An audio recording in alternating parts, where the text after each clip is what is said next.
안녕하세요. MKSTV 국가옹비전략연구소TV 맹세희입니다. 오늘은 저희가 특별 대담을 준비했습니다. 날개 없이 추락하는 한국 외교, 출구가 있는가 이런 주제로 말씀을 나누려고 하는데요.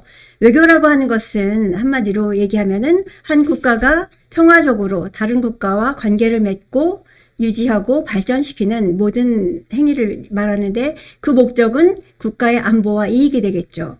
그런데 역으로 외교가 있음으로써 국가가 국가로서 인정받기도 합니다.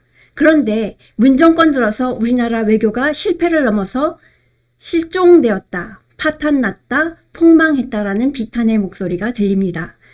날개 없이 추락하는 한국 외교, 출구가 있는가? 여기에 대해서 오늘 특별한 분을 모셨습니다. 말씀을 해주실 분은 전 러시아, 주 러시아 한국 대사를 역임하셨던 이재준 대사님이십니다. 안녕하세요, 대사님. 안녕하세요. 오래간만입니다. 네, 오랜만입니다. 네. 가끔 뵙긴 했는데 이렇게 방송에서 뵙는 건 처음인 것 같죠? 영광이에요. 네, 제가 영광이죠.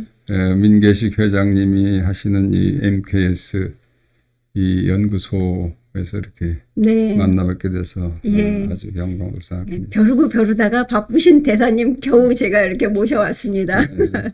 자, 외교관 생활을 하신 지가 굉장히 오래되셨잖아요. 저는 모스크바에서 그 러시아 대사를 하실 때 뵀는데 외교관 생활을 오래 하신 걸로 제가 알고 있거든요. 그게 내 외교관 생활의 마지막이죠, 러시아가. 네. 저는 외교부에 들어간 것이 1968년이니까 러시아 대사를 마지막으로 해서 35년 동안 근무를 했습니다. 그리고 제가 이제 해외에서 한 20여 년 근무를 했고, 본부에서 10여 년 근무를 해서 토탈 35년인데, 네.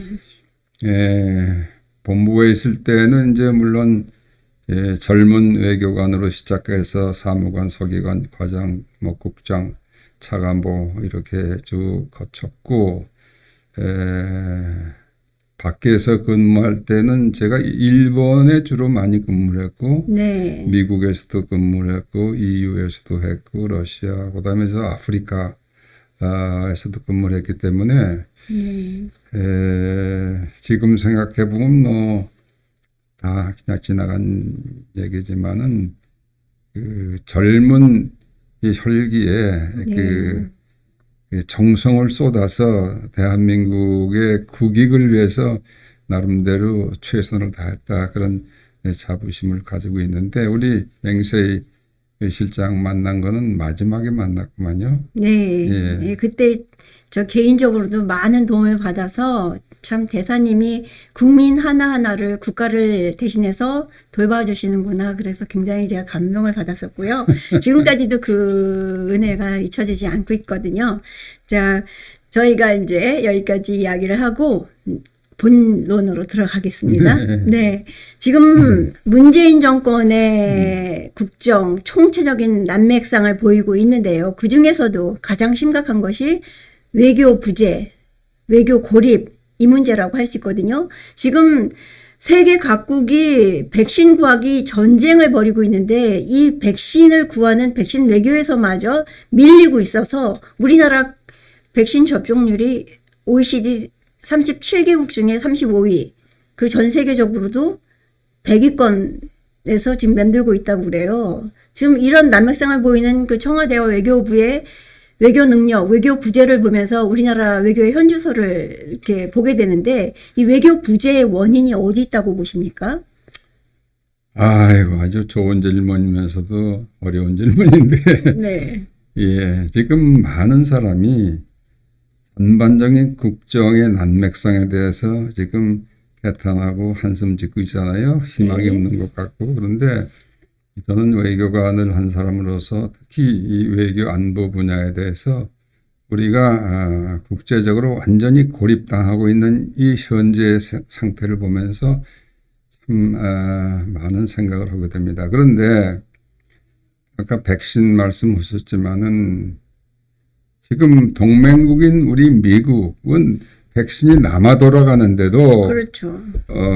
한국에 대해서 주겠다는 확실한 약속을 안 하고 있죠. 그렇죠. 그렇게 될 수밖에 없는 것이 그건 문재인 정권이 자초한 것이죠. 그걸 자꾸 지금 미국 핑계를 대고 미국을 원망하고 그럴 사안이 아니라 그건 이 정권이 자초한 것이다. 근데 왜냐? 외교라는 것은 우리 개인도 마찬가지지만은 이 함께 어울려서 사는 것이 이제 국제 외교 아니에요? 그렇죠. 근데 그러려면은 무엇보다도 내가 신뢰받는 사람이 돼야 된다 이거예요. 신뢰가 외교의 가장 가까운 길이에요. 그렇죠. 예? 국가 간에 신뢰가 없으면 무슨 관계가 이루어질 수 있겠습니까? 인간관계가 기본이 신뢰인데요. 근데 지금 이제 문 정권은 신뢰가 거의 없어졌어요. 그 미국과 일본 이런 특정한 나라하고의 신뢰뿐만 아니라 국제적으로 신뢰가 저 사람들은 믿을 수 없다. 네. 이런 나라로 이미 낙이 찍혀 있어요. 내가 한때 그 러시아 대사를 그만두고 한나라당의 그 국제위원장이라는 직분을 가지고 있었어요. 네. 그 박근혜 대표 때. 네네. 한 번은 그때도 야당이었죠. 노무현 네. 정권 때인데. 그 일본을 갔어요. 우리 대표단이 한 10명 국회의원들 해서.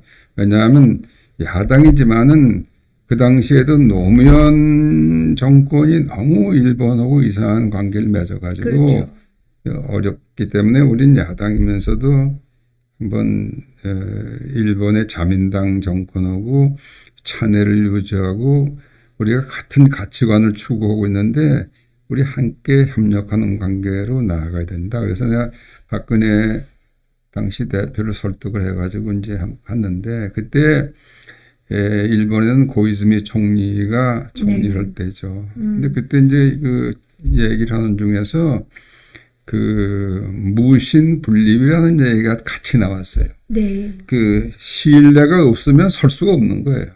그 국가 간도 마찬가지고 개인 관계도 마찬가지예요. 그렇죠. 상호 신뢰가 없으면 뭐가 아무것도 될 수가 없어요. 그럼요. 그런 얘기를 하고 이제 그 호흡을 맞췄던 일이 기억이 나는데 지금 이 문재인 정권은 처음서부터 국가 간의 신뢰라는 그 개념이 없어요. 그렇죠. 적당히 그냥 넘어가고 적당히 거짓말하고 그러면 다 그냥 그 없는 얘기인 줄 알아요. 그래서 참 한심한 얘기인데 네. 그 신뢰를 기본적으로 무너뜨린 것이 몇 가지 이제 우리가 사례들이 있어요. 네. 그 2017년에 네. 대선에서 이제 문재인이가 당선이 됐는데 바로 그 다음 해에 유엔 총회라는 게 매년 있잖아요. 네. 근데 12월 달에 이제 유엔 총회에 가서 다 국가 대표들이 연설하는데 문재인 연설을 했는데 문재인이가 무슨 연설을 했냐고 해서 이 대한민국의 촛불혁명 네. 이것을 우리가 성취한 나라다. 이 촛불혁명이야말로 유엔이 발족한 기본 정신하고 맞는 것이다. 나도 화들짝 놀랐어요. 그렇죠. 그렇게 얘기했었어요. 근데 그건 나뿐만 아니라 거기 유엔 총회에 참석하는 많은 그 국가 대표들이 활짝 놀랐을 거예요. 이건 무슨 소리야? 유엔의 정신이 무슨 촛불 정신이 혁명이고 뭐 너무 이런 뚱딴지 같은 얘기를 하니까 네. 이야 이 사람이 이거 참 이상한 사람이 나왔구나. 그러게요. 거기서부터 이제 신뢰가 무너지기 시작하죠. 근데 이제 그 후에 또 뭐 그것이 이제 2017년이 대선이고 2018년 뭐 여러 가지 이제 네. 그 사변이 있었는데 특히 그 대통령이 되고 얼마 안 돼서 일본하고 그 위안부 문제 가지고 이제 큰 이슈가 됐는데 그렇죠. 바로 그 2015년 말에 박근혜 대통령 때 그 아베 신조 총리하고 다 합의를 해가지고 위안부 문제를 이제는 이것으로 완전히 불가역적으로 해결한다 해가지고 네. 기금도 마련해서 재단도 만들고 그렇죠. 여러 가지를 했어요. 그렇죠. 근데 그것이 이제 문재인이가 대통령 되면서 그걸 무너뜨려 버렸죠. 네. 예, 화해 치유재단이라는 것도 없애버리고 네. 그 합의 자체를 그냥 폐기한 거예요. 네, 네. 그다음에 또 한 가지 일본하고 일제시대의 그 징용공 문제에 대한 그 배상 문제가 있는데 그것이 네. 대법원의 계류 중이었는데 대법원이 배상하라는 판결을 냈어요. 대법원이. 네. 근데 이것은 뭐 일본도 뭐 깜짝 놀래고 근데 그거는 1965년에 일본하고 우리가 맺은 국교 정상 합의가 있고 네. 거기에 일본하고의 이 배상 문제를 청구권 협정이라는 걸 가지고 했어요. 네, 네. 그 청구권 협정에는 그 일제 소위 식민지 시대의 모든 채권 채무 관계, 네. 모든 청구권 문제를 개인 간이나 회사 간이나 국가 간이나 국민 간 모든 것을 이것을 종결했다. 네. 그래서 그 당시에 일본으로부터 무상 3억 불, 유상 2억 불, 민간 네. 차관 2억, 토탈해서 8억 불 정도를 우리가 이제 해서 그렇죠. 네. 한국 국가를 경제 개발하는데 박정희 대통령이 다 쏟아서 그랬죠. 그래서 그렇죠. 그것이 이제 우리 경제 개발하는 밑거름이 됐죠. 네, 네. 근데 그걸 또 여기서 일본이 배상하라는 판결을 냈으니까 이건 말도 안 되는 얘기예요. 그래서 네. 이 일본 혹은 두 가지 위안부 문제 그리고 징용공 배상 문제 가지고 네. 이 한국은 그 도대체 뭘 할 수 없는 나라다. 약속을 다 깨버리니까. 그렇죠. 그렇죠. 근데 그것이 일본하고 한국 간에만 문제가 되는 게 아니라 전 세계가 다 보고 있는데 그렇죠. 이렇게 하루아침에 그냥 휴지 쪼가리 돼버리니까 모든 나라들이 이제 앞으로 한국은 뭐 약속은 해봐야 소용이 없다. 이런 인식이 확 퍼지죠. 그럼요. 국가 신뢰가 무너지는 거예요. 그렇죠. 네? 그리고 이제 그다음에 특히 미국하고도 2018년에 무슨 바로 어저께인가 4.27이죠. 4.27 판문점 선언이라는 게 있잖아요. 네. 그래서 김정은 이거 만나서 뭐 평화, 뭐 쇼를 그냥 하고 뭐 그렇죠. 한반도 비핵한다고 그냥 뭐 떠들고 다니고 그 지금 보면 다 쇼 아닙니까? 그럼요. 그리고 그다음에 9.19라는 게 그 해 9월 19일 날 평양에 가서 말이지. 예. 뭐 그냥 또 인사합의도 하고 뭐 관중 앞에서 뭐 남쪽에서 온 대통령 웃자 소리를 하면서 네. 바로 9.19 남북 간 군사 합의서라는 걸 했는데 그 그렇죠. 군사 합의를 쓴 건 우리 그 방어선을 다 헐고 우리는 이제 훈련도 안 하고 완전히 그 무장 해제 북한한테 당하는, 예. 무장해서 다 내준 게 되지 않았어요? 그렇죠. 근데 그것을 그냥 독단적으로 한 거예요. 미국이 협의도 우리나라 없이. 동맹 아닙니까? 그렇죠. 동맹이라는 건 공동의 적이 있을 때 동맹이라는 말을 쓰는데 공동의 적이 누구예요? 우리 6.25 때 싸웠던 그 북한하고 그다음에 중공군 그게 그렇죠. 공동의 적이거든요. 그렇죠. 그런데 공동의 적하고 그냥 뭐 다 그 무장 해제를 하면서 동맹국하고 협의도 안 하고 했다? 그건 말이 안 되는 거예요. 그러니까 네. 그때부터 이제 한미 동맹에도 금이 가기 시작했어요. 네. 뭐 여러 가지가 이제 이런 일들이 있는데 그러니까 이 소위 무신분립이다. 이 신뢰가 없는 데서는 우리가 아무것도 할 수 없다. 네. 그런 것이 바로 지금 문재인 정권이 자초한 바로 위기다. 네. 그러니까 지금 뭐 지난번에 뭐 유럽에 내가 거기 있었 EU 대사도 내가 했지만은 네. 그거 할 때 거기가 이제 EU가 지금 27개국 아니에요. 네. 다 이제 그 자유민주주의 시장 경제하고 북한에 대해서는 거의 미국과 비슷한 정도의 그 경계와 적개심을 가지고 있는 나라들인데 그때 2018년에 거기 회의에 참석을 해가지고 문재인 엉뚱한 소리를 자꾸 하니까 예컨대 마크롱 대통령을 만났어요. 네. 마크롱 대통령을 만나서 북한의 제재를 해제해야 되겠다. 네. 뭐 자꾸 그러고 하니까 거기다가 그 공동 성명을 하는데 그 프랑스가 완전히 그 CBID라는 게 있죠. 그렇죠. 예, 완전한 그 폐기까지 이제 CBID는 요새는 뭐 용어가 조금 왔다 갔다 하지만 다시 CBI도 됐어요 요새. 근데 그거를 그 불란서고 한국어 공동성명에 프랑스 우겨가지고 그걸 집어넣었어요. 그렇죠. 완전히 이제 그걸 해가지고 그 30여 개국 대표들이 이제 같이 합동 사진 찍는데도 문제가 나타나지 않았지. 그때 그렇죠. 못 나타나는 네. 뭐 그런 여러 가지 에피소드가 있잖아요. 네. 뭐 이러니까 이제 뭐 지금 뭐 그 후에 여러 가지 보면은 그 실제로 현장에서 문재인이라는 사람이 왕따 당하는 모습이 다 잡히잖아요. 그렇죠.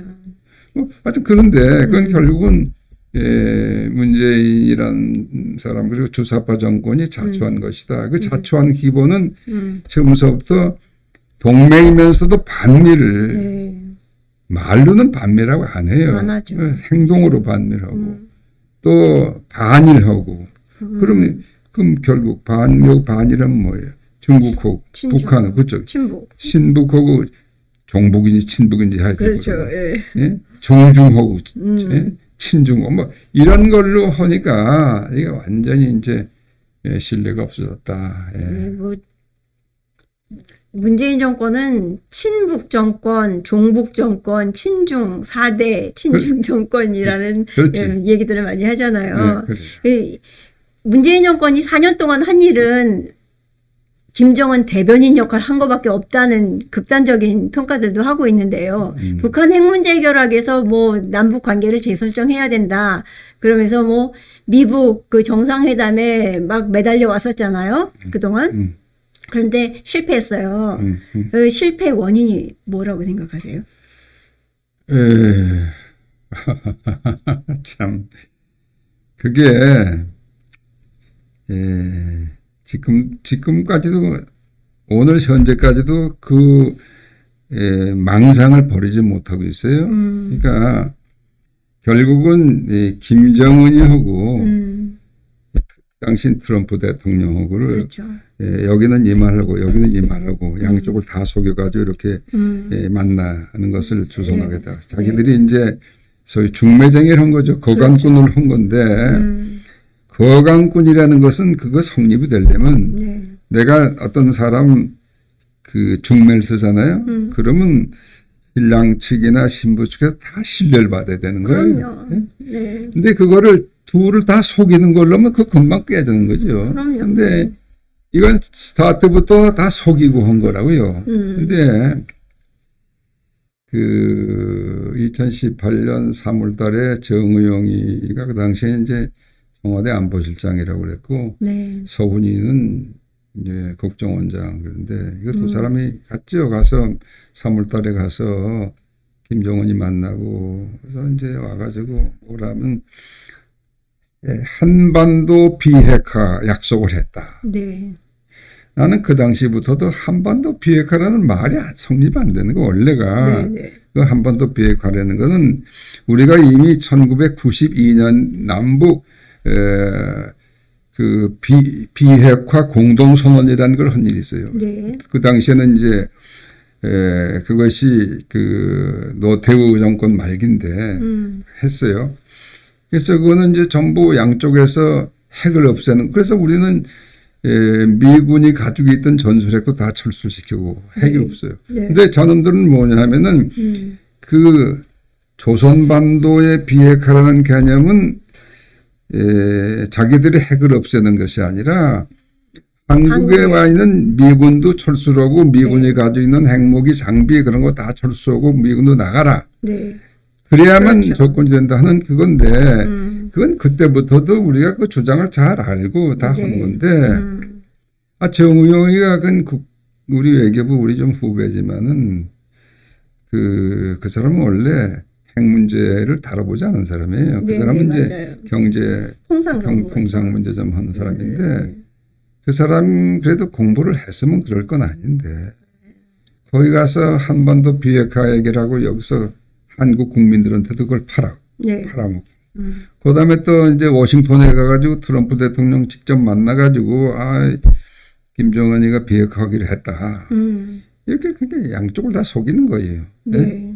그러니까 이제 처음에는 원래 트럼프 대통령은 확고한 북핵 폐기라는 신념이라기보다도 그 이슈를 가지고 정치적으로 활용하는 이제 그런 사람이잖아요. 그러니까 그 쇼맨십이 강한 사람이잖아요. 그러니까 김정일을 만나서 이거 드라마틱하게 뭘 하는 것에 취미가 있었지. 네. 그래서 이제 싱가포르 회담이라는 걸 이제 엮어가지고 했는데 거기서도 그대로 한반도 비핵화라는 거예요. 여기 뭐 전문가들이 전부 그게 무슨 소리냐 한반도 비핵화는 거 말도 안 되게 처음부터 사기다 이거. 그런데도 계속 고집을 부리고 이제 했죠. 네. 그런데 결국은 그것이 그 다음 해에 싱가포르를 뛰어넘어가지고 저기 베트남 하노이에 가서 이제 다시 맞닥뜨렸는데 네. 트럼프가 이렇게 두드려 보니까 핵을 없앨 생각이 전혀 없는 거지. 저쪽에 영변에 있는 뭐 다 썩어 문드러진 걸 뭐 몇 개 폭파하는 척 했죠. 파괴하는 거 뭐 한다고 하는데 그거는 미국이 절대 받아들일 수가 없는 거예요. 네. 근데 그걸로 또 한 차례 이제 쇼를 하려고 굉장히 북한은 계획을 하고 갔어요. 가는데 하노이까지 열차를 타고 6시까지 걸려서 그걸 갔으니까. 그렇죠. 말이잖아요. 중국을 거쳐가지고. 네. 근데 거기서 이제 그 들통이 나가지고 결국은 핵 합의라는 게 이루어지질 않았고. 그렇죠. 그러는 동안에 이 사람들은 자꾸 뭐 핵실험도 조금 하고 탄도탄 미사일 발사하고 해서 자꾸 이제 핵 능력은 강화했죠. 그러니까 그건 지금에 와서 보면 완전히 사개국으로 끝났고 이제 아무것도 안 된 거예요. 네. 그러니까 결국 그것은 그 문재인 정권의 그 주사파 세력이 네.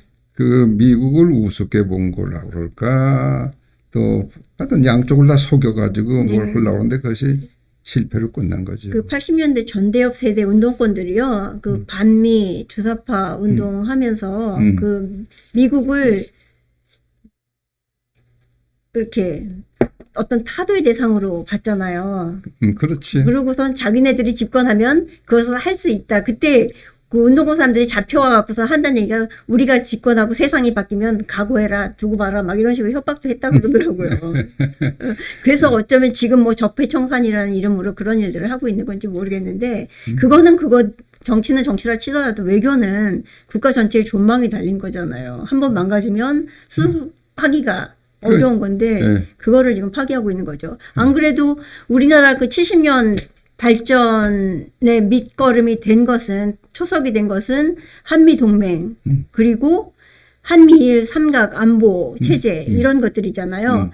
그런데 이게 지금 문재인 정권 하에서 전부 와해되고 무너지고 있는 과정이고 어쩌면 지금 이제 거의 뭐 한계에 도달해 있는 상황인데 이거 극복할 방법이 있을까요? 어려운 질문이네요. 그 대한민국이 지금 우리 안에서는 뭐 아는 사람은 알지만 또 전혀 거기에 대해서 관심도 없고 모르는 사람들도 많은데 네. 그 지난 70여 년 동안에 대한민국이 급속하게 성장하고 발전한 거 물론 이제 그 헌법 질서를 정확하게 자유민주주의 시장경제 법치 인권 이런 그 기본 가치관을 가지고 헌법을 만든 이승만 대통령도 큰 일을 하셨는데 또 그걸 이어받아서 박정희 대통령이 이제 국가의 기간 산업을 발전시키고 한일 국교 정상하고 월남전에 참여 이래가지고 또 엄청나게 그 희생을 해가면서 나라를 이제 그 잘 살 수 있는 나라를 만들었잖아요. 네. 근데 이것이 사실은 세계 밖에 있는 사람들은 이게 기적이라고 보죠. 기적. 그럼요. 70년 동안에 어떻게 세계에서 가장 가난했던 나라가 이렇게 선진국 그룹에 들어올 수 있느냐. 네. 이건 뭐 기적이죠. 근데 네. 기적이 여러 가지 건 다 우리 국민들의 노력이 이제 결집돼서 그런 결과를 낳은 것도 있지만은 그 외부 환경, 외부 여건을 볼 때는 네. 그건 난 크게 두 가지 요인이 있어요. 그건 하나는 한미 동맹이라는 걸 해가지고 전쟁 없는 그런 상태를 유지할 수 있게 해준 거고 한미 동맹이거든요. 그렇죠. 저쪽에서는 깊이 이제 엿보고 그랬는데 그걸 절대로 그 용납을 안 했고. 그렇죠. 그리고 또 하나는 1965년 아까 이제 그 한일 기본조약 얘기도 했지만은 그 청구권 협정, 기타 협정 등으로 한일 관계가 튼튼하게 해가지고 네. 예, 일본하고의 경제 협력을 통해서 우리 산업을 발전시킨 부분이 굉장히 커요. 네. 우리 저 고속도로 놓은 것도 그렇고 포항제철도 그렇고 뭐 저 소양강 댐 놓고 여러 가지 네. 이런 것들 다 일본에서 온 그 협력 자금 가지고 다 한 거거든요. 네. 그런데 이제 이것을 이 문재인 정권 4년 동안에 그걸 완전히 무너뜨려 온 거예요. 네. 네. 근데 사실은 그 다 아는 사실이지만은 그 미국이란 존재가 우리한테는 정말 우리가 한시도 잊어서는 안 될 정말 고마운 나라예요. 아, 그럼요. 네? 너 이름도 얼굴도 모르는 그 사람들을 위해서 그렇지, 그렇지. 자기 나라 국민들이 젊은이들이 와갖고 피를 흘리고 생명을 바쳤잖아요. 그렇지. 거기 저 워싱턴에 우리 그 한국전 참전용사 기념 공원이라는 게 있잖아요. 네네. 거기에 딱 새겨져 있어요. 그 이름도 모르는 나라, 그 만나보지도 못했던 국민을 지키기 위해서 디펜드하기 위해서 국가의 부름에 응해준 우리 이 sons and daughters, 딸들, 아들들한테 우리가 감사하다. 그런 비문이 있거든요. 네. 그리고 거기에 보면은 거기 희생자 숫자가 있어요. 54,125. 난 그 숫자를 늘 외우고 다녀요. 네. 54,125명이 한국전에서 죽었어요. 젊은 나이에. 20살, 21살, 25살 이런 청년들이 와서 다 죽었어요. 네. 그런 나라가 어디 있어요. 그리고 미국이라는 나라가 일제에서 우리가 해방된 거 네. 그건 미국, 물론 러시아도 있고 중국, 그건 미국이 주로 한 거죠. 그렇죠. 한 거고. 그 다음에 대한민국이라는 나라를 세운 거, 1948년 8월 15일 세운 거, 그건 유엔이 이제 주관했었는데 그 유엔을 그때 그 주도한 세력이 미국이죠. 그렇죠. 그러니까 대한민국 건국의 1등 공신이 미국이에요. 그 다음에 그 6.25 우리 전쟁 때 아까도 얘기했지만 그 희생을 무릅쓰고 우리를 백척간도에서 구해준 나라가 바로 미국이죠. 그렇죠. 그러니까 우리는 그 대한민국이라는 나라가 존속헌원하는 이 미국으로부터 받은 도움 이걸 절대 잊어서는 안 돼요. 그럼요. 그런데 네. 지금 그거를 양키 고홈 나가라 뭐 그 광화문 앞에서 데모를 하고 정말 너무나 한심하고 그래도 지금 우리 한미 동맹이라는 껍데 얘기는 가지고 있는데 네. 자관 이게 이 문제를 네. 지금 우리가 회복시킬 수 있어야 되는데 네. 지금은 보이지가 않아. 지금은 왜냐하면 며칠 전에도 우리 문재인이가 뉴욕 타임스하고 회견했어요. 그렇죠. 회견하면서 아직도 똑같은 트럼프 시대에 그 쇼 했던 걸 똑같이 재현하고 싶어서 네. 미북 간의 정상회담을 빨리 해야 된다. 네, 네. 그리고 이 중국하고도 협력해야 된다. 이런 장꼬대를 또 했는데 그건 지금 새로 출범한 바이든 정부에서 그거 안 하겠다는 거거든요. 그렇죠. 이미 네. 그 그림이 다 나와 있어요. 그런데도 그걸 또 주장했어요. 이건 뭐냐면 이제 내년 뭐 대선도 있지만은 네. 그 반미의 기조를 그냥 가지고 가겠다는 건데 그러니까 이건 지금으로선 해결 방법이 없지. 그러니까 네. 이거는 정권을 갈아엎지 않으면 해결 방법이 없어요. 그러겠네요. 그러니까 이제 뭐 나 같은 나는 뭐 노인이라면 노인이고 청년이라면 청년인데 청년이네요. 그리고 우리 민계식 회장 같은 분도 열심히 이제 나라를 그렇죠. 위해서 걱정하시는데 네. 그 우리가 걱정 안 하게 됐습니까? 그래. 네. 어떻게 하여튼, 일군 나라인데. 네. 그래서 이제 하는데 뭐 희망을 가지고 해야 되는데 네. 잠깐 제가 하나 여쭤볼게요. 이 문재인 정권이 무능해서 이럴까요? 고의적으로 이럴까요? 아니 그거는요. 네. 그 사상적으로 완전히 그 김일성 3대 독재 그 소위 그 주체 사상이라고 그럽니까? 네. 거기에 완전히 흠뻑 빠져서 헤어나지 못하는 거지요. 그러니까 지금 김정은이다 뭐 김여정이다 이런 애들한테 그냥 별별 그 수모를 당하고 뭐 욕을 먹고 그러면서도 그냥 네. 그 한마디 저항도 못하고 그렇게 하고 있잖아요. 네. 근데 그게 그렇게 이루어질 것 같지 않아요. 이번에 그 서울시장 선거, 부산시장 선거 보고 그러니까 조금 그 특히 젊은 사람들이 좀 깨어났는가 그렇게 예. 좀 희망을 걸고 있지만은 하여튼 이 정권이 네. 그 자유민주주의 시장경제 법치 이런 다시 예, 그런 가치를 우리가 회복을 하고 한미동맹을 튼튼히 하고 한미일 삼각협력 이 체제를 다시 복원하지 않으면은 네.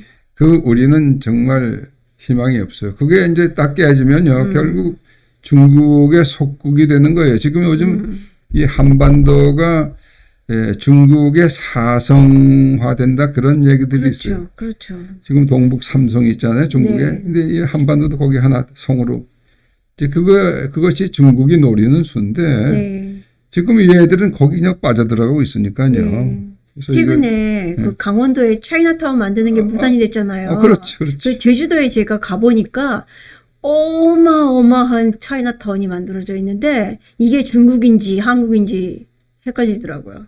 그렇게 만들어 놓고 있는데 그걸 또 강원도에다 또 만든다고 그러니까 악 소리가 나는데 다행히 그거는 지금 무산될 위기에 있는 것 같은데요. 지금 그 미중 관계에도 굉장히 악화되고 있고 노골적으로 미국이 그 이제 반중 정책을 펴면서 헤게모니 싸움을 하고 있고 패권 전쟁을 하고 있는 와중에 또 새로운 그 외교 이니셔티브 뭐 말하자면 쿼드라든가 그다음에 클린 네트워크 같은 그런 것들을 지금 전개하고 있는데 우리나라는 과연 어떻게 여기서 처신을 해야 되는 건가요? 지금 이 사람들 있잖아요. 지금 대표적으로 주사파들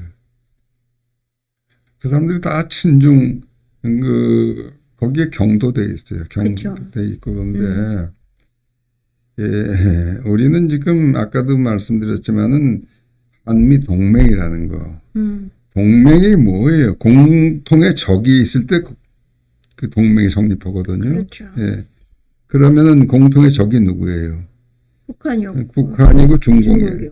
왜냐하면 우리가 6.25 전쟁 때 그 초기에는 북한 인민군이 쳐들어와서 낙동까지 후퇴한 건 사실인데 네. 그다음에 이제 우리가 메가더 장군의 인천 상륙 작전을 기초로 해서 다시 이제 네. 예, 반격을 하고 평양까지 올라오고 압록강까지 가고 다 그런데 네. 또 다시 밀려내려 그때는 중공군의 참전 때문에 밀려내요. 네. 그 미군의 대부분의 희생은 중공군한테 희생당한 거예요. 그렇죠. 그러니까 그 지금은 이제 역사의 그 뒤안길로 뭐 사라져버린 듯하는 그런 게 있지만은 그게 중공은 중국 인민은 물론 그게 아니지만 중공 CCP라는 거 CCP는 그 미국의 적이죠. 그러니까 그거는 그만둔 트럼프 대통령이 정확하게 난 지적을 했다고 보는데 네. 지금 하여튼 그 바이든 새 정부도 그 트럼프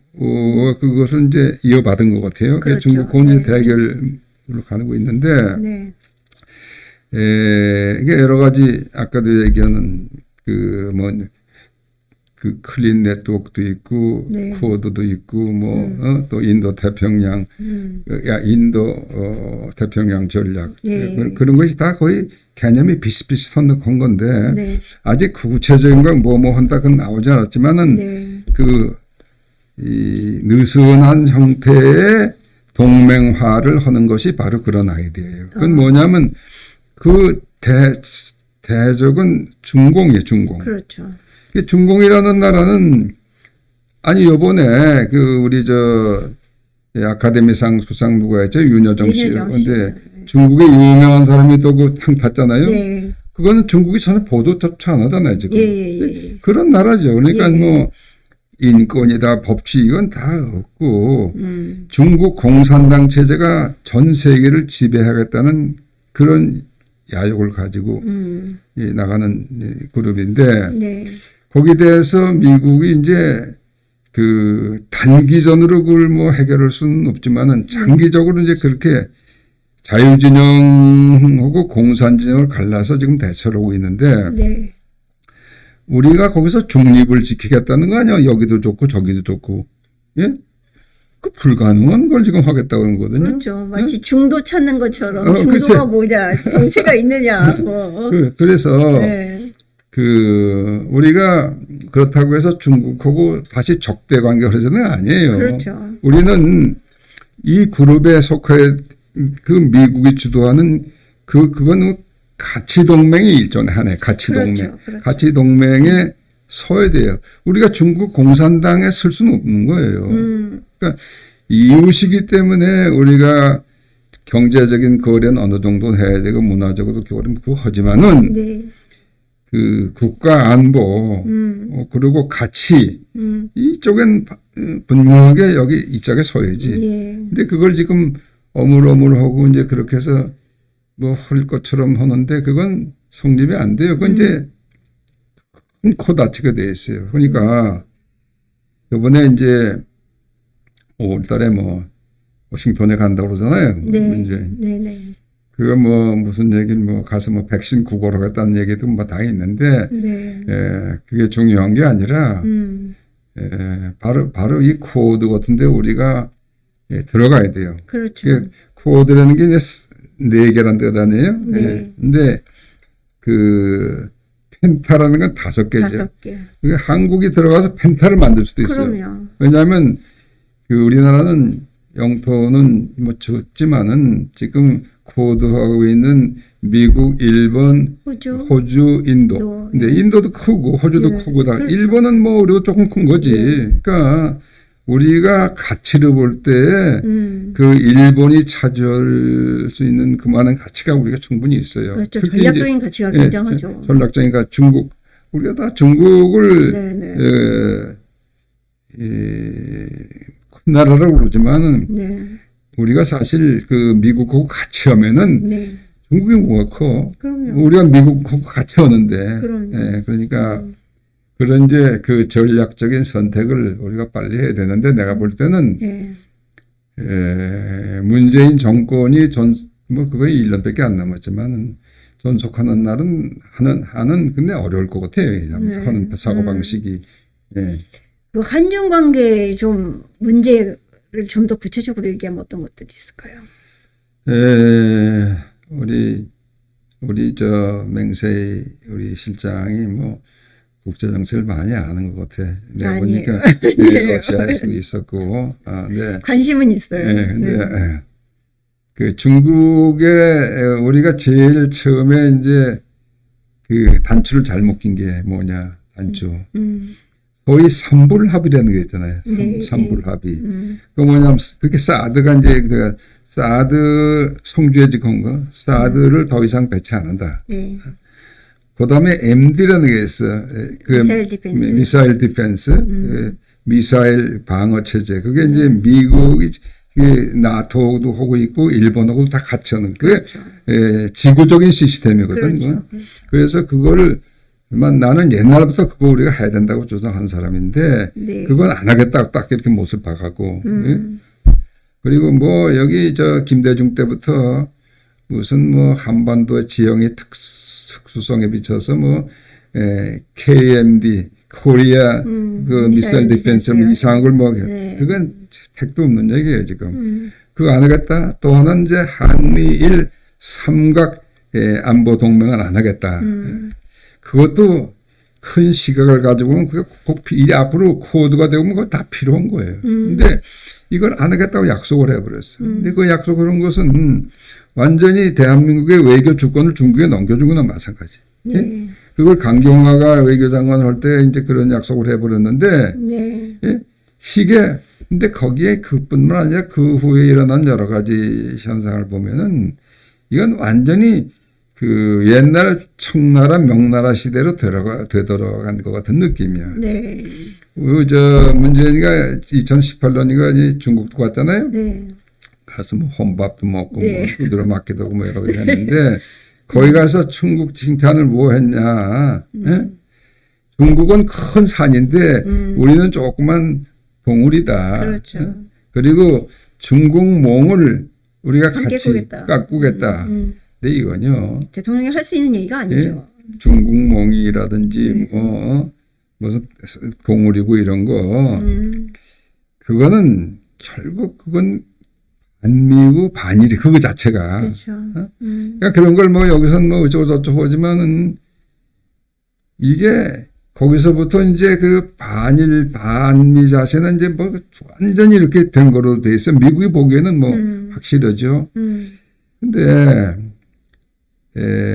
이게 지금 사드가 그래서 뭐 형편없이 오늘 보니까 뭐 거기 보수 작업하는데 뭐 들어갔다고 자동차가 들어갔다고 하는데 그건 지금 말이에요. 네. 급하니까 얘들이 저 바이든 만나는 거 급하니까 뭐 그렇죠. 신용하는 척하는 거 이놈들이 전부 그런 쇼들을 하고 있는데 하여튼 그 한중 관계라는 건 원래가 우리가 미국하고 동맹을 확실히 유지하는 한은 그 중국에 대해서 우리가 그렇게 길 필요가 없는 거예요. 그렇죠. 경제는 뭐 어느 정도의 소통은 필요하죠. 그러나 전략 물자 같은 거. 예컨대 지금 삼성이나 뭐 저쪽에 화웨이 같은 데하고 전부 연결이 돼 있는데 지금 미국은 그거 통제하겠다는 거 아니에요? 그렇죠. 클린 네트워크. 예, 그 클린 네트워크 다 통제하겠다는 거 아니에요? 근데 그건 우리가 그쪽으로 서야지. 중국하고 뭐 어물어물 그건 뭐 이게 나라를 완전히 우리가 그 망국의 길로 가는 거예요. 그렇죠. 그래서 이 쿼드 이거를 요번에 바이든을 만났을 때도 우리가 그 알겠다. 우리가 적극 검토하겠다든지 예컨대 그렇게 메시지를 안 주고 계속 어물어물 나가면요. 우리는 정말 이제 그 왕따가 돼가지고 정말 갈 데가 없는 나라가 돼요. 이게 지금 그 미국이 이런 자유진영 나라고 합세해가지고 중국을 적대한다 그러면요. 그 사이에서 우리는 살아날 수가 없는 거예요. 그렇죠.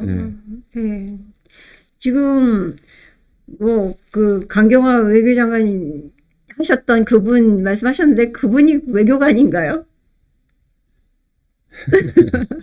그 사람은 내가 몇 번 본 일은 있어요. 뭐 우리보다 나이가 적으니까 그 김대중 대통령 때 그 김대중 대통령 통역을 몇 번 한 일이 있어. 그렇죠. 예? 그 사람이 그때 이제 그 국회의장 이제 돌아가신 그 양반 누구지?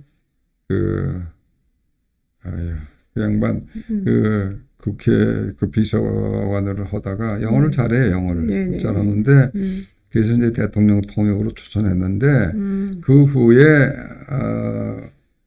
그 외교부 장관을 지낸 홍순영 장관이 있어요. 홍순영 장관의 그 영문 스피치라이터를 좀 했어요. 그러다가 이제 잘 보여가지고 그 국제기구 국장이라는 걸 잠시 했어요. 외교부에서.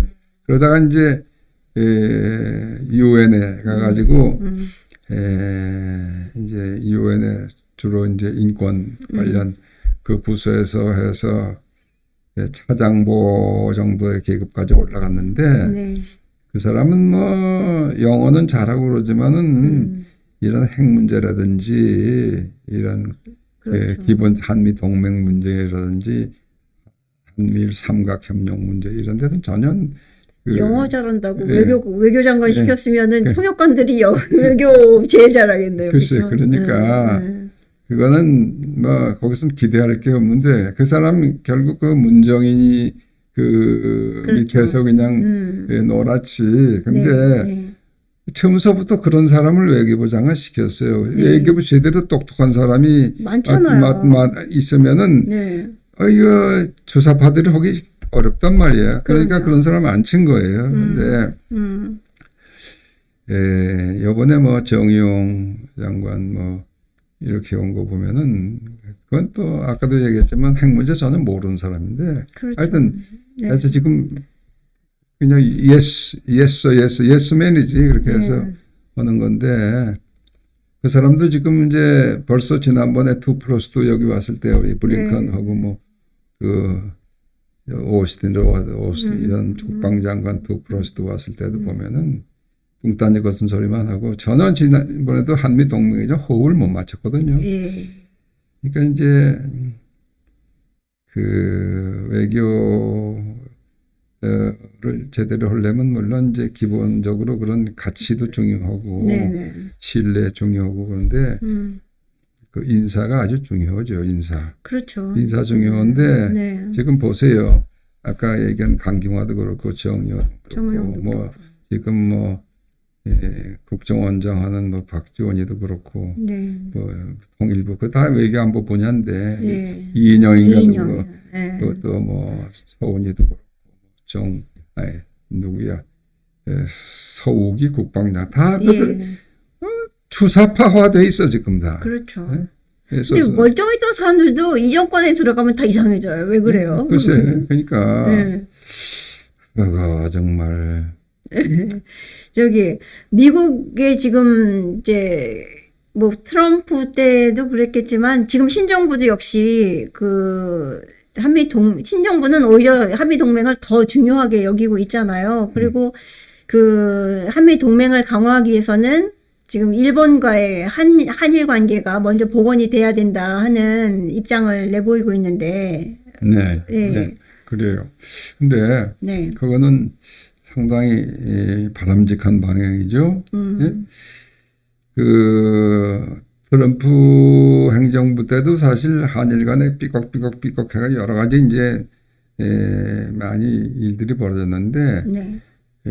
특히 이제 그때 벌어졌던 일 중 하나가 지소미아라는 게 있어요. 네. 지소미아. 근데 네. 한일 간의 군사 정보 교환 협정이라는 게 있어요. 네. 지소미아라는 게. 근데 그거를 뭐 파기를 한다 안 한다 그래가지고 맞아요. 하여튼 이제 굉장히 시끄러웠죠. 그 사태가 악화됐던 적이 있는데 네네네. 지금 이제 봉합은 됐지만은 그렇죠. 그 문제를 계기로 해서 이제 여러 가지 사달이 많이 났는데 사실 지금도 그것이 불안한 상태에 있고 네. 일본과 한국 이 국방당권의 정보 교환이 원활하게 이루어지지 않고 있어요. 왜냐? 일본이 가지고 있는 북한 정보하고 상당히 고도의 예. 그 군사 과학 기술이 뒷받침하는 그런 여러 가지 정보들이 있는데 네. 그거를 한국에 주면은 한국은 그날로 평양으로 들어가 그게 그렇죠. 그런 것이 반복되고 있어요. 그러니까 사실 지금은 네. 행태는 뭐 그냥 그 지소미아를 유지하고 있다고 하지만은 네. 그게 활용이 되지 않고 있어요. 활용할 수도 없네요. 네, 그러니까 그 미국이 지금 일본하고 왜 우리 자꾸 하자고 그러냐면은 한미 군사 동맹 그러니까 한일 동맹 군사 동맹이 아니라 지금 가치 동맹 뭐 경제 동맹까지 다 전체 동맹인데 이것이 제대로 그 효율적으로 작동하려면은 일본의 협력이 없으면 작동이 안 돼. 네. 지금. 네. 그 기억날지 모르지만은 옛날에 1983년도에 칼 비행기에 실은 그 손님 전원이 러시아 어디야 사할린 그 섬에 네. 떨어졌잖아요. 바다 위에. 네. 소위 칼 007 예? 네, 007 네. 그래서 다 죽었잖아요. 근데 그때 그게 처음에 이제 옥신각신한데 그걸 누가 그랬느냐? 그건 일본 이 항공 자유대가 밝혀냈어요. 그 중국의 전투기 조종사하고 본부하고 하는 교신을 탁 해가지고 그 쏴라. 그 민간 항공기에 미사일 쏘는 거 이건 말도 안 되는 얘기 아니에요. 근데 쏴라. 그 명령을 네. 직접 그 당시엔 소련의 최고 군부에서 지시한 그거 다 녹화돼서 이제 그런 예민한 정보들 일본이 다 가지고 있어요. 근데 이제 한국에 다시 전쟁이 일어난다. 그러면은 미군이 혼자 할 수 있는 게 아무것도 없어. 예? 여기서 비행기가 좋은데 비행기 그건 정보 그렇죠. 여기다 해야 되고 그다음에 일본은 그 6군데 7군데 이 한국전이 재발했을 때 필요한 그 후방 보급 기지로서 네. 또 병참 기지로서 그 수송 등등 그걸 대비한 기지들이 다 있어요. 네. 그래서 전쟁이 나면 그게 다 이렇게 해서 같이 해서 하는 거예요. 음. 그 일본이 손 이렇게 있으면 아무것도 못해요, 미국은. 그렇기 때문에 네. 지금 그 미국은 특히 이번에 신행정부가 들어서고 나서부터 네. 이제 이거 안 되겠다, 애들. 그래서 지금 바짝 조이고 있어요. 그러니까 이제 얘들이 지금 하는 척 해요, 지금 하는 척. 예. 일본이. 네. 그 위안부 판결 그걸 요번에 새로 판결 뒤집었어요. 뒤집었어. 네. 근데 거기에 대해서 아무 소리도 안 하는 거 보니까 이것들이 그냥 묵인하는 것 같아. 그럼 뭐. 그러니까 근데 그것도 다 이런 것들이 네. 그 지금 바이든 행정부하고 해서 자관 뭘 하려니까. 요래서 지금 깔짝깔짝 그렇게 흉내를 내고 있어요. 그렇죠. 근데 아직 완전히 되돌렸다고 보기 어려워요. 지난번에 뭐 저 정세균 총리가 무슨 뭐 백신을 주냐 아니냐 뭐 깡패 같은 짓을 한다 있다고 소리도 하고 네. 그런 거 보면은 네. 아직도 기회만 있으면 이제 신경을 건드리고 그러는데 이제 이런 것들이 전부 정권 교체가 되면 괜찮을 것 같은데 네. 아까 잠깐 얘기를 했지만 그 하나의 후보로 떠오르는 지금 윤석열이가 뭐 며칠 전에 얘기를 아주 잘했더라고 그거는. 네네. 어? 이 자유민주주의의 그 가치관을 공유하고 있는 그 미국하고 동맹 체제를 더 그 강화하는 것이 네. 그 외교의 네. 기본이다 이렇게 얘기를 했는데 그건 아주 내가 보니까 네. 아주 적절한 얘기를 한 것 같아. 지금 후보군 중에서 아무도 그런 얘기하는 사람이 없어. 외교 안보에 대해서는 나름대로 소신과 저기 믿을 만한 생각을 갖고 있는 거네요. 글쎄 말이야. 예. 네. 그래서 다른 나는 거는 좀 지켜봐야 되겠죠. 예. 그리고 그 대북 전단 금지법 관련해서 지금 15일이었던가요? 그 미국에서 미 의회 그 톰 트렌스 청문회가 있었지. 인사 네. 아니 인사가 아니고 그 청문회. 예, 청문회가 있었는데. 히어링 세션이 있었는데 네. 나는 참 그 거기에 이제 참여했던 사람 중에 하나 이인호 대사가 있어요. 네네. 이인호 대사는 내 전임자거든. 예, 압니다. 네. 알죠? 예. 이인호 대사는 참 훌륭한 사람이고 학자로서도 그렇고 외교관으로서 그렇고 또 영어도 아주 잘하고. 근데 그걸 열심히라도 지켜봤는데 거기에는 이제 나오는 사람 중에 그 고든 창이라고 예. 그 아주 유명하신 분이죠. 유명한 변호사. 언론이고 변호사고 중국계. 근데 아주 예. 이 문재인 정권에 대해서는 철저하게 그 파헤치고 규탄하는 사람들. 그렇죠. 우리 네네. 보통 서울 애국심보다 더 나아요. 내가 볼 때는. 음. 그 사람이 무슨 얘기를 했냐면은 이건 대통령이 직접 대한민국의 민주주의를 파괴하고 있다. 그렇죠. 이런 직설을 그냥 퍼붓어요. 예, 그분 그냥 용감하게 발언하는 아이고. 분이시더라고요. 예, 그래서 네. 뭐 이노대 거기 이제 수잔 솔티 그 이제 네. 북한 인권문제. 인권연대 예. 거기 그 아주 뭐 그 아주 좋은 얘기 많이 했고 이노 대사는 특별히 이제 그 나는 그 상당히 나도 똑같은 생각을 하는데 이게 도대체가 네. 이번 청문회가 한국의 그 표현의 자유, 네. 이런 자유를 그 억압하는 체제에 대한 비판적인 성격이 있는데 네. 어떻게 이 대한민국이 스스로 그걸 해결하지 못하고 미국이 그 문제를 제기해야만 되느냐. 그 참 고맙기도 하고 너무 다 서글프다 그런 그렇죠. 얘기죠. 네. 나도 똑같은 생각을 하고 있거든. 이거 우리가 그걸 해야 되는데 네. 그걸 미국이 그 문제를 제기하고. 근데 이번에 뭐 변론적으로 얘기하면 그것은 내가 보기에는 그 문재인 정권을 이제 철저하게 감시하고 우리가 그 조치를 취하겠다 하는 경고라고요. 그렇죠. 경고. 근데 이제 그게 나는 그 부산 서울시장 선거 결과하고도 난 연관이 있다고 보는데 네. 우리가 과거에 몇 년 전까지 태극기 흔들고 광화문에 나가서 이렇게 네. 열변을 토하고 했던 거 전부 거기에는 이제 우리가 성조기를 같이 들고 갔잖아요. 그렇죠. 근데 그건 뭐냐면은 지금 이 문재인 정권은 이게 형편없는 놈들이지만은 우리 지금 태극기 들고 나온 애국 시민들은 그게 아니다. 우리는 한미동맹을 그냥 지켜야 된다고 주장하는 사람들이고 우리는 미국에 대해서 고맙게 생각하는 사람들이다. 네. 그런 메시지를 이제 늘 주기 위해서 그렇게 한 그렇죠. 건데 그렇죠. 난 그런 것들이 다 이제 미국에 전달이 됐고 그 트럼프 대통령 시절에는 그게 별로 뉴스화가 안 됐어요, 사실은. 근데 그것이 지금 뭐 그동안에 이제 쭉 과정을 보면은 뉴욕 타임스다, 워싱턴 포스트다, CNN이다. 이게 반드시 우리 편이 아니던 것 같더라고요. 그렇죠. 보니까. 맞아요. 네? 그래서 지난 대선 때도 보면 이게 좀 네. 한심했는데 그럼에도 불구하고 이번에 이제 미 의회가 그 썸렌토스 그 인권위원회가 이거 대한민국 국민들은 바로 정권하고 같이 가는 게 아니다. 그런 걸 난 느꼈다고 봐요. 그러니까 여기 정권에서 이제 압력을 가하는 거죠. 네. 그래서 이것은 그 바람직한 현상이다.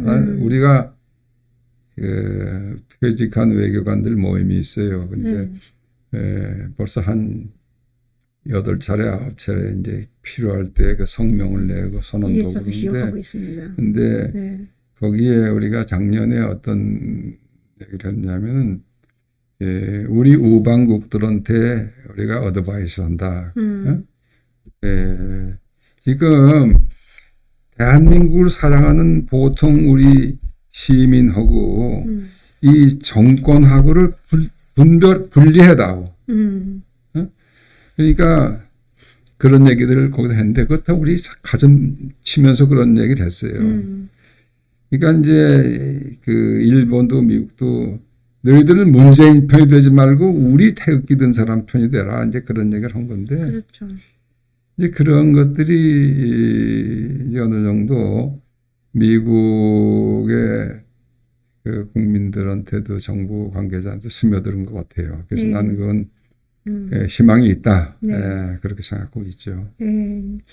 지금 이제 바이든 정부가 들어선 지 한 3개월, 100일 다 돼 가는데요. 100일 됐어요. 100일 됐어요. 네. 예.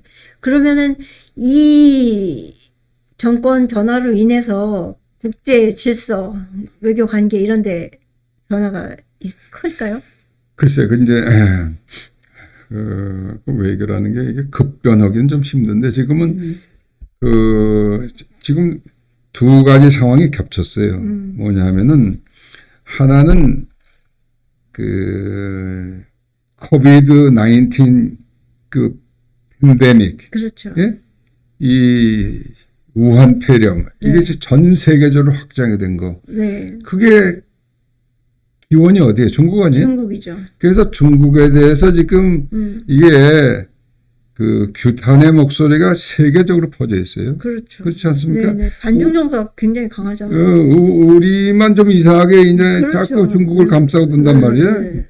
그런데 이제 그런 커다란 것이 이제 엄청나게 지구적 규모의 생태계를 지금 바꾸고 있어요. 이건 결국 이제 반중 정서라는 것이 점점 강해질 수밖에 없는 거예요. 네. 지금 이것이 아직 다 끝나지 않았지만은 반드시 이제 중국에 대한 손해배상 청구가 이제 막 물밀듯 쳐들어올 겁니다. 이제 그게 하나, 또 하나는 이 미국 행정부의 교체. 네. 트럼프 대통령이 나는 반드시 이길 줄 알았어. 난. 이긴다고 생각했어요. 근데 지금 그것이 뭐 다 판결이 난 건 아니지만 요즘 자꾸 나오잖아요. 네. 그런데 그 형편없는 조작선거, 부정선거 분명히 있었단 말이에요. 있었어요. 예.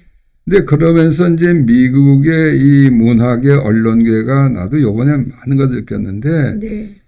나도 미국에서 근무를 했지만 뉴욕 타임스나 워싱턴 포스트 옛날에 그거 다 신뢰하는 타임. 그렇죠. CNN. 언론사였죠. 근데 요번에 보니까 이게 그게 아니야. 맞아요. 그래서 지금 미국 사회도 엄청난 그 진통을 겪고 있어요. 예. 그 민주공화 양당 관계뿐만 아니라 네.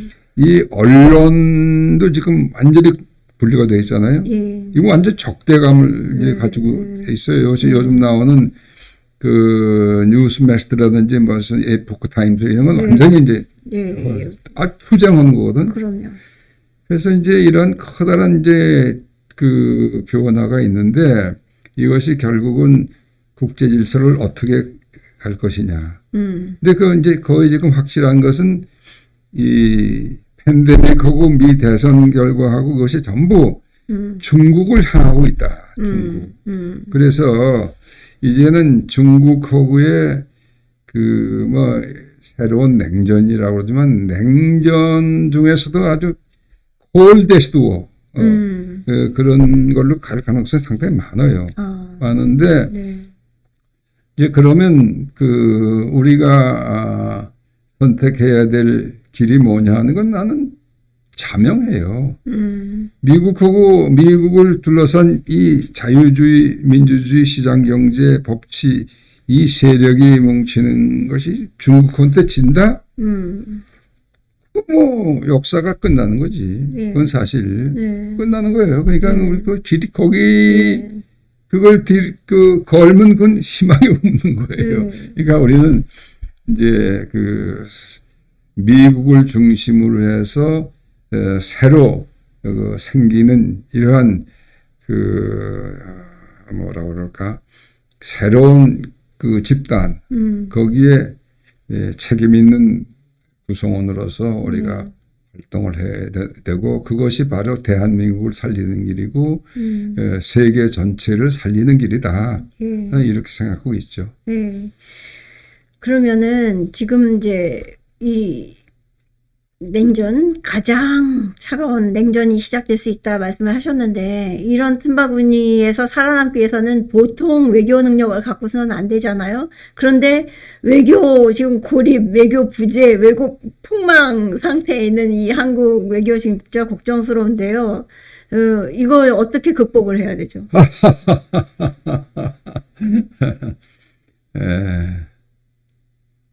답은 뭐 심플해요. 우리가 그 옷을 입을 때 단추를 잘못 꼈으면은 옷을 다시 벗고 처음부터 다시 껴야 돼요. 네. 그 방법밖에 없어요. 그러면은 아까도 얘기했던 그 우리가 70년 동안을 지켜왔던 네. 그 자유민주주의 시장경제 법치 지금 얘 문정권은 그 전부 그거 다 파헤쳤잖아요. 네. 그리고 인권 문제 이런 거 그런 헌법 체제를 다시 복원해야 되고 특히 그 외 외교적으로는 한미동맹, 한미일 삼각분야 거기다 이제 쿼드라든지 이런 새로운 그 시도에 대해서 우리가 적극적으로 참여해서 우리가 정말 신뢰받는 그 리퍼블릭 오브 코리아 대한민국으로 거듭나야 되겠는데 거듭나려면 지금 이제 새로운 리더십이 필요하잖아요. 리더십. 그러니까 그 내년에 3월 9일 날 있을 그 대선 아주 중요하죠. 근데 이제 뭐 그거는 생각하는 사람들이 여러 다 갈려져 있지만은 적어도 우리가 필요한 것은 이렇게 새롭게 우리 이 70년 동안 기적의 역사를 만들었던 이 시스템과 그리고 동맹 이것을 다시 복원하는데 힘을 합쳐야 된다. 이것이 또 그걸 또 갈라지면은 이건 뭐 완전히 그 망국으로 가는 거죠. 그러니까 나는 그런 원칙에 대해서는 상당수의 국민이 이제 깨어났다고 생각을 하는데 하여튼 이번 그 대선 준비를 잘해야 되겠고 거기에 걸맞는 이제 지도자를 뽑아야 되겠고 이제 우리가 그 소위를 떠나서 대동 단결해만 그 이러한 목표를 이룰 수 있다. 우리 같이 싸웁시다. 우리. 네. 키워주시면 저는 열심히 싸우겠습니다.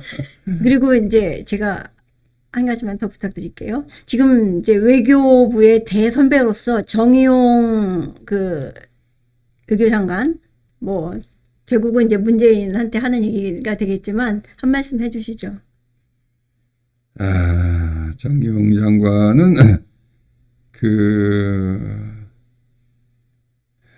제법 괜찮은 외교관이었었는데 네. 좀 아까워요. 지금이라도 나는 그 자리를 박차고 나와야 된다고 생각하는데 그게 또 그렇게 안 되는 모양이죠. 그러나 하여튼 그 문재인이 시켜서 그랬든 자기 스스로 그랬든 지금까지 한 그 반역적인 행동에 대해서는 언젠가는 책임을 지지 않을 수 없어요. 지금이라도 그만두고 반성하면은 글쎄 혹시 길이 있을지 모르지만은 나는 그 가능성에 대해서는 굉장히 비관적으로 생각합니다. 네. 그렇기 때문에 지금이라도 사표를 내고 나오는 게 제일 바람직한 길이다. 자기 인생을 위해서도 대한민국을 위해서도 자기 가정을 위해서도 그것이 바람직한 일이다. 이렇게 생각하고 있습니다. 네, 알겠습니다. 정의용 장관님 잘 들으셨죠? 지금 빨리 그만두시고 내려오시는 것이 모두를 위해서 나라와 국민과 그리고 본인 자신을 위해서 좋겠다는 대선배님의 충고 말씀 있으셨고요. 자, 오늘 이렇게 오랜 시간 좋은 말씀 해주신 이재준 대사님께 감사드리면서 외교라는 것은 한 국가의 어떻게 보면 생명줄이라고 할 수 있잖아요. 이 복잡한 그 지구촌에서 살아가기 위해서는 서로 얽히고 엮여 있는 이 네트워크인데 이 네트워크의 한 그 지점을 차지하고 있는 국가로서 이 관계를 어떻게 만들어 나가느냐, 얼개를 어떻게 짜 나가느냐 이런 것들이 중요한데 그 외교의 최고위 외교관이 대통령이라고 생각을 합니다. 그렇죠. 네, 최고위 외교관인 대통령께서 외교를 이렇게 폭망시키고 계시면 안 되시죠.